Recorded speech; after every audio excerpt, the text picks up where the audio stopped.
Bismillahirrahmanirrahim. Assalamualaikum warahmatullahi wabarakatuh. Selamat datang ke kelas Ustazah Yus. Alhamdulillah bertemu lagi kita pada kali ini. Kali ini Ustazah akan mengajar pendidikan Islam prasekolah.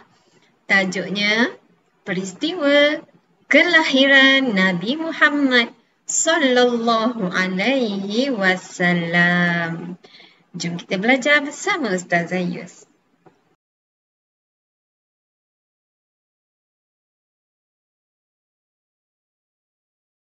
Alhamdulillah ya anak-anak. Ustazah harap semuanya dah bersedia untuk belajar pada kali ini.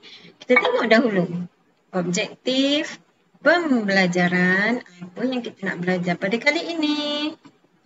Yang pertama, murid dapat menyatakan fakta-fakta asas kelahiran Nabi Muhammad sallallahu alaihi wasallam dengan betul.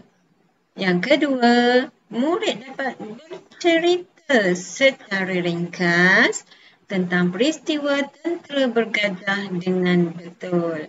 Dan yang ketiga, murid dapat menyebut secara ringkas peristiwa semasa kelahiran Nabi dan pengajaran daripada peristiwa ini dengan betul.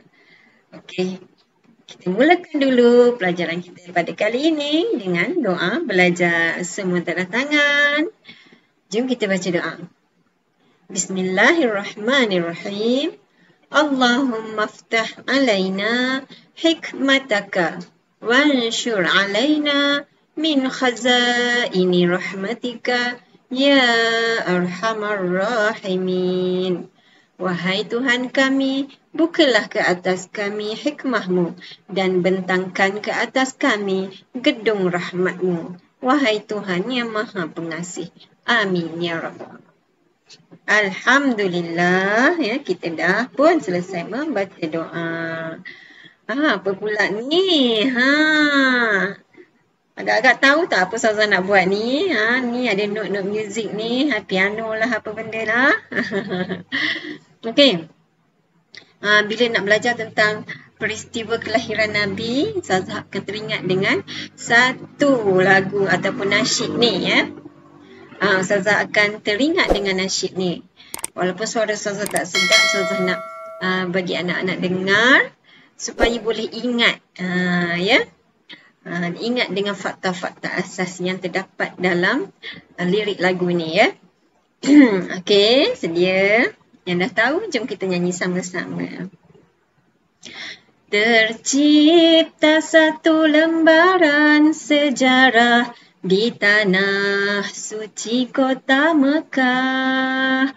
Hari yang mulia penuh saadah, bermulalah sebuah kisah. Malam Isnin subuh yang indah, 12 Rabiul Awal yang cerah, 20 April tahun gajah, lahirlah zuriat yang saadah. Sampai situ je. Okey. Lagu ni ada lagu penuh dia ya, daripada kumpulan Al-Mizan, kumpulan dulu-dulu ya. Kalau anak-anak cari kat YouTube boleh jumpa. Dalam soalan ataupun kuis Google Form yang Ustazah sediakan, ada Ustazah sediakan dekat description video ini ya. Nanti Ustazah akan masukkan lagu ni sepenuhnya. Okey. Kita tengok dalam ni dia kata apa? Tercipta satu lembaran sejarah. Maksudnya sejarah telah tercipta. Ni tempatnya di mana? Di kota Mekah. Ingat tu, di kota Mekah. Kemudian bermulalah sebuah kisah. Bila waktunya? Isnin. Ya, harinya hari Isnin. Malam Isnin subuh. Maksudnya Isnin subuh-subuh tengah gelap-gelap tu ya. Pagi Isnin subuh tu. 12 Rabiul Awal. Ingat tarikh ni. 12 Rabiul Awal. Okey. Tarikh 12, bulannya Rabiul Awal. Tahun gajah. Ini 20 April. Bersamaan dengan 20 April tahun gajah. Ni ingat ni, tahun gajah. Lahirlah zuriat yang saadah. Zuriat ni maksudnya siapa yang ditujukan? Inilah cerita tentang kelahiran Nabi Muhammad sallallahu alaihi wasallam yang dimaksudkan dengan zuriat yang saadah tadi. Saadah ni maksudnya yang bahagia. Yang menggembirakan, yang membahagiakan. Okey. Okey anak-anak, kita teruskan. Okey. Kat sini kita nak tengok satu persatu. Kita keluarkan balik fakta-fakta asas berkaitan dengan kelahiran Nabi tadi. Ni Nabi kita nama apa? Nabi kita nama Muhammad. Ya, sebelum kita dah pernah belajar nama Nabi kita Nabi Muhammad sallallahu alaihi wasallam. Muhammad bin siapa ingat? Nama ayah Nabi Muhammad bin Abdullah. Ayah Nabi nama Abdullah. Ibunya Siti Aminah. Okey, tak apa, kita teruskan, kita tengok apa fakta tentang kelahiran Nabi ni. Yang pertama Mekah. Nabi dilahirkan di Mekah, di kota Mekah, maksudnya di Mekah. Itu tempat kelahiran Nabi. Seterusnya Isnin. Hari Nabi dilahirkannya itu pada hari Isnin. Tarikh dia, ingat ni nombor 12. 12 Rabiul Awal. 12 Rabiul Awal. 12 Rabiul Awal. Yang cerah. 12 Rabiul Awal. Dan satu lagi, kena ingat tentang tahun dia. Kalau macam kita sekarang, kita sebut nama tahun 2021, tahun 2020 kan, kita sebut nombor. Tapi waktu tahun tersebut, waktu tahun kelahiran Nabi tu ada juga nombor. Cumanya dia lebih terkenal dengan nama haiwan ini, iaitu gajah. Tahun gajah. Ada sebab kenapa dinamakan dengan tahun gajah. Kenapa tahun itu dinamakan tahun gajah? Dia ada nombor juga. Ada nombor macam kita lah sekarang 2021, 2022, 2023 kan. Tapi masa tahun Nabi tu ratus baru 571, 500 berapa kan. Tapi tahunnya disebut dengan tahun gajah. Ya, terkenal dengan tahun gajah. Ada sebabnya. Nanti kita tengok. Okey, boleh ingat 4 perkara asas ni. Nama tempat lahir di Mekah, lahir pada hari Isnin, tarikhnya 12 Rabiul Awal, tahunnya tahun gajah. 4 perkara ni ya. Okey. Kita tengok seterusnya. Peristiwa sebelum kelahiran. Sebelum Nabi lahir, sebelum kelahiran Nabi, ada peristiwa. Ada macam-macam peristiwa sebenarnya. Ada pelbagai peristiwa yang aneh-aneh, yang ganjil. Tapi ada satu peristiwa ni Ustazah nak terangkan ya, supaya kita ingat. Betul. Comel lah kan. Comel lah gajah ni, anak gajah ni comel. Geram Ustazah tengok. Kita ada berkaitan dengan gajah. Kita ada cerita berkaitan dengan gajah. Apa ceritanya? Ya. Kisah peristiwa sebelum kelahiran Nabi, ada kisah tentera bergajah. Apa tu ya? Tentera bergajah yang dipimpin oleh Raja Abrahah. Ni gambar hiasan contoh, nampak tu? Ya. Orang naik atas gajah, ada banyak gajah. Ni namanya tentera bergajah. Ada seorang raja ni, nama dia Raja Abrahah.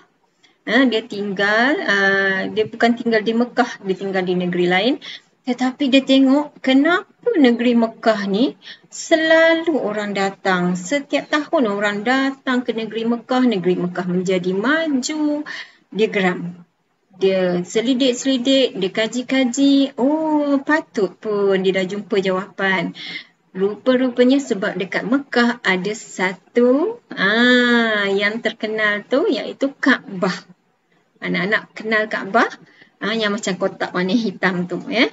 Rupanya di Mekah ada Kaabah. Kaabah inilah punca yang menarik semua orang datang ke negeri Mekah setiap tahun, ya. Jadinya dia tak puas hati. Dia tak puas hati sebab negeri dia orang tak datang sangat. Jadi dia nak hancurkan Kaabah tersebut, ya. Dia nak hancurkan Kaabah tersebut supaya orang dah tak datang ke Mekah, orang boleh pergi ke negeri dia. Okey, jadi Raja Abrahah ni telah mengetuai satu angkatan tentera yang ramai, yang mana angkatan tentera ni menaiki gajah. Sebab tujuan utama dia nak hancurkan, dia nak robohkan Kaabah. Dia bukan nak berperang dengan orang kan. Jadinya dia nak robohkan Kaabah. Dia bawa gajah. Gajah kan besar, kuat kan. Bila gajah tu, nanti gajah tu sodok je Kaabah tu kan. Nanti boleh hancur, runtuh bangunan tu. Macam tu lah anggapannya. Okey. Jadi beramai-ramai lah, banyaklah gajah-gajah digunakannya, beratus-ratus ekor gajah, beratus beribu ekor tentera bergajah yang menaiki gajah telah pergi ke Mekah.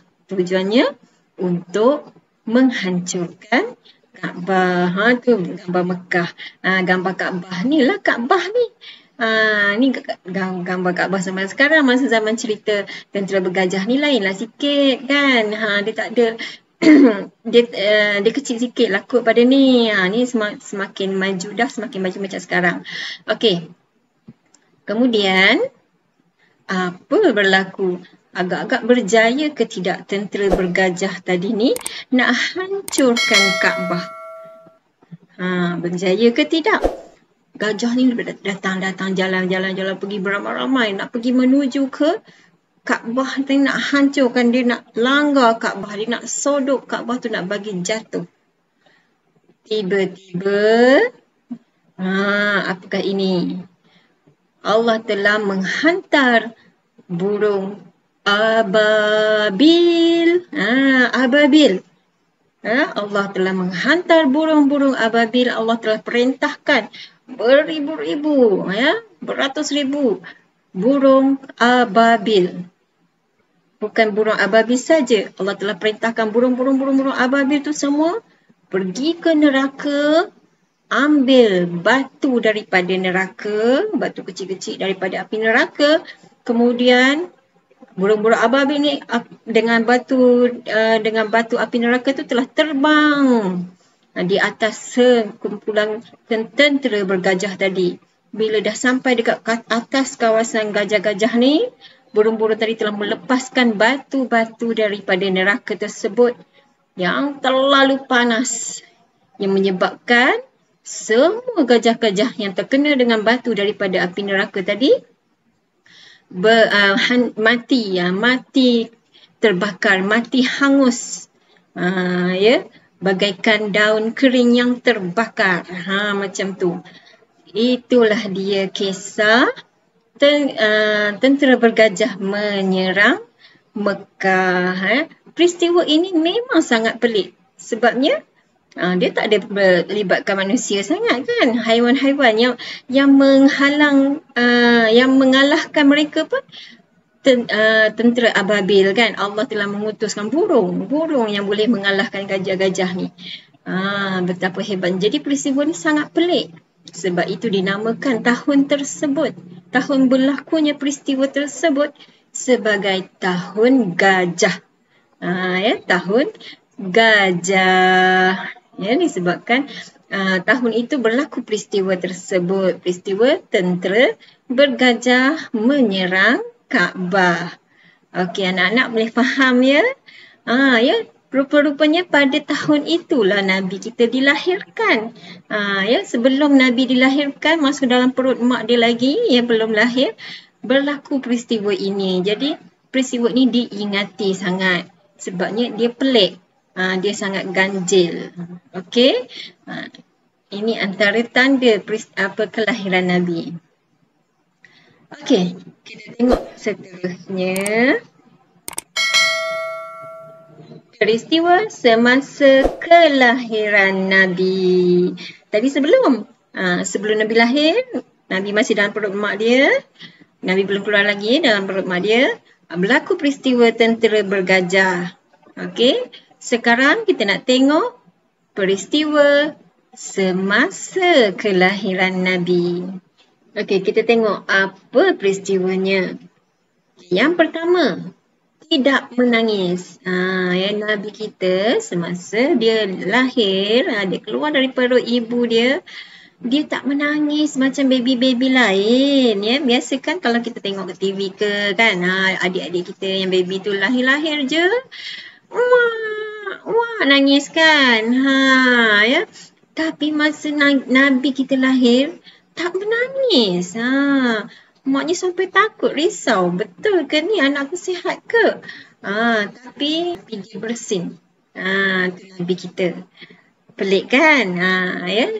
Itu menandakan dia tu bukan orang biasa-biasa. Baby ni baby yang ajaib. Baby yang luar biasa. Okey. Kedua, telah berkhatan. Anak-anak tahu ke apa dia berkhatan?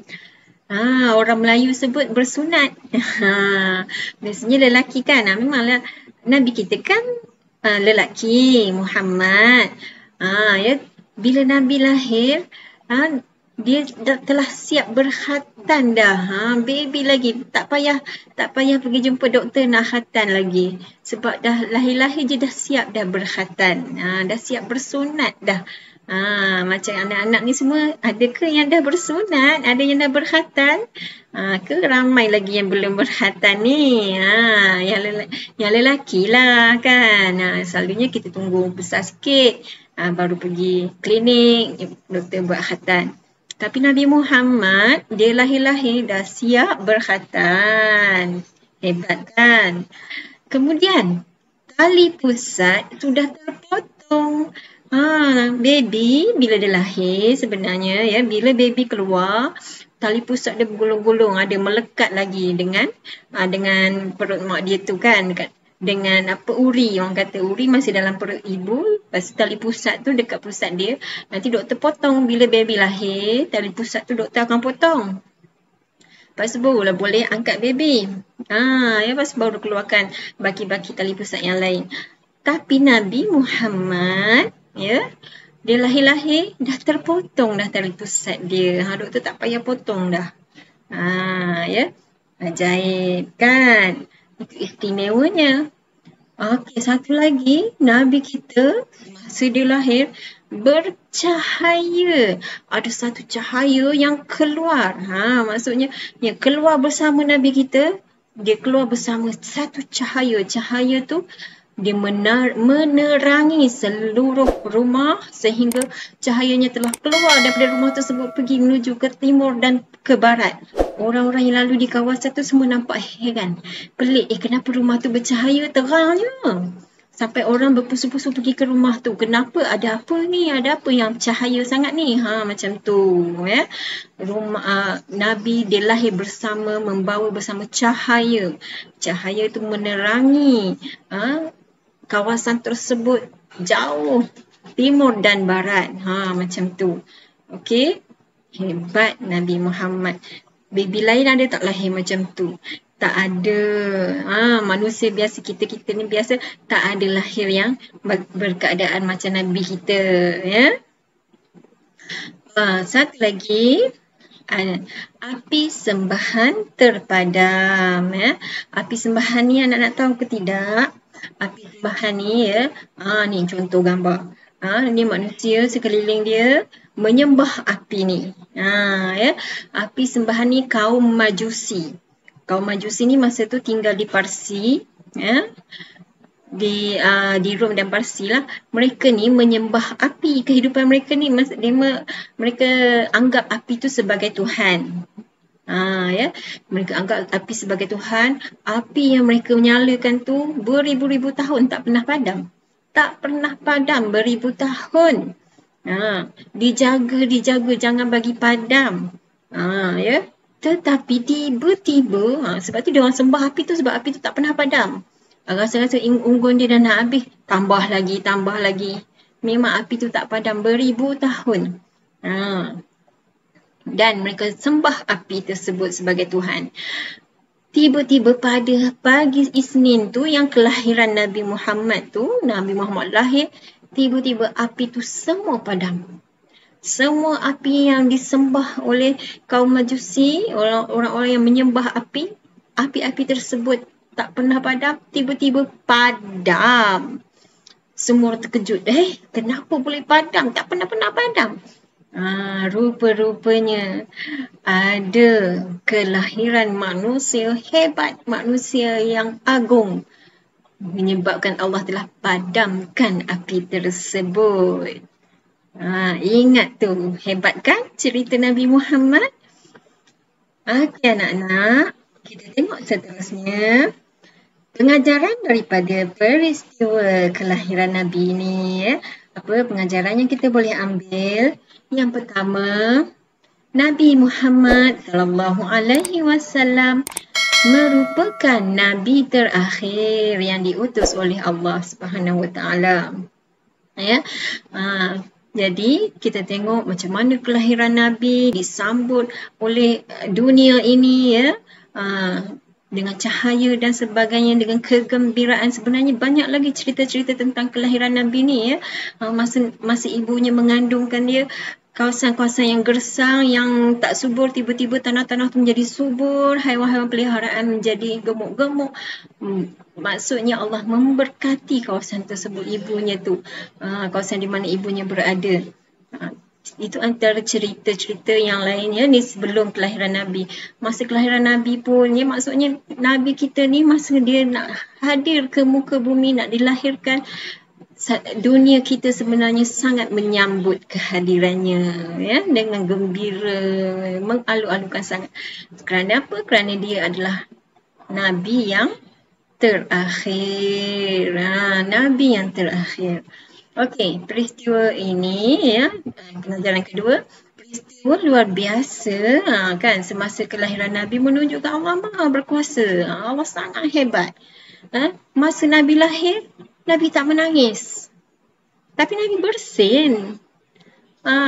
Benda-benda tu semua bagi Allah. Allah boleh buat apa saja, ya. Allah sangat hebat. Bagi kita benda tu adalah luar biasa. Tapi Allah boleh jadikan perkara tersebut berlaku pada Nabi kita, menunjukkan Allah itu Maha berkuasa. Ya. Dengan tali pusat Nabi telah terpotong, dengan apa Nabi telah siap berkhatan, kan. Kalau nak ikut logik, macam mana boleh keluar-keluar dia siap semua? Ya. Itulah kekuasaan Allah Subhanahu wa taala, dengan cahaya Nabi yang menerangi alam masa tu, kan. Hebat. Allah yang maha hebat. Okey, yang ketiga, pengajaran boleh kita ambil. Kelahiran Nabi membawa rahmat ke seluruh alam. Ya, Nabi kita membawa rahmat, membawa kasih sayang Allah kepada kita semua, kepada alam ini.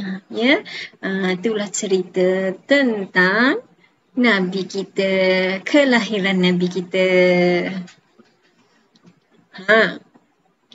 Apa ni?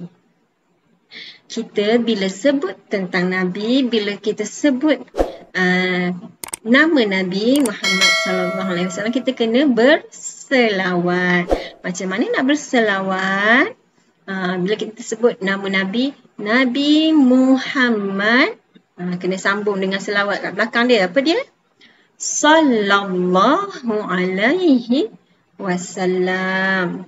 Nabi Muhammad sallallahu alaihi wasallam. Itu adalah selawat. Kita digalakkan, selalu kena rajin berselawat kepada Nabi Muhammad. Selawat tu macam kita doakan untuk Nabi Muhammad, supaya nanti dekat hari akhirat Nabi kenal kita ni adalah umat dia. Itulah umat aku yang rajin berselawat pada aku, katanya nanti, kan. Ya. Jadi kat sini Ustazah nak ada satu selawat, lagu selawat yang Ustazah suka. Jom kita sama-sama nyanyi. Sallallahu ala Muhammad, sallallahu alaihi wasallam, sallallahu ala Muhammad. Dekat tu je. Boleh lagi cari dekat tempat lain lagi ni ya. Kita dah berada di penghujung siaran. Alhamdulillah. Jadi Ustazah harap anak-anak semua faham dengan kisah kelahiran Nabi Muhammad sallallahu alaihi wasallam dan boleh cerita kembali macam mana cerita peristiwa bergajah tadi kan, tentera bergajah, macam mana cerita semasa Nabi lahir, keadaan Nabi macam mana dengan bercahaya, dengan tak menangis dan sebagainya. Okey anak-anak semua, Ustazah harap semuanya dapat manfaatkan pelajaran kita pada hari ini dan dapat menambahkan rasa cinta kita, rasa sayang kita, rasa kasih kita kepada Nabi Muhammad sallallahu alaihi wasallam. Jangan lupa berselawat kepada Nabi. Rajin-rajin kita berselawat. Mudah-mudahan kita tergolong dalam umatnya yang diredai.